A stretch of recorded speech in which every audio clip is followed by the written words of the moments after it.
నిరీక్షణ సత్యం. మేము శాంతిని వెదజల్లుతున్నాం, వారు మారణహోమం సృష్టిస్తున్నారు. మేము క్షమిస్తున్నాం, వారు కక్ష కడుతున్నారు. మేము ప్రలాపిస్తున్నాం, వారు పరిహసిస్తున్నారు. మేము ఆందోళనలో ఉన్నాం, వారు ఆనందిస్తున్నారు.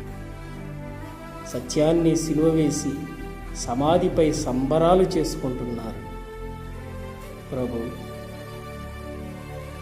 కొన్ని రోజులు నిరీక్షిస్తే సమాధిని గెలిచి పునరుద్ధానమయ్యేది సత్యమేనని వారికి తెలియని సత్యాన్ని మాకు తెలియజేసినందుకు నీకు స్తుతులు, స్తోత్రములు.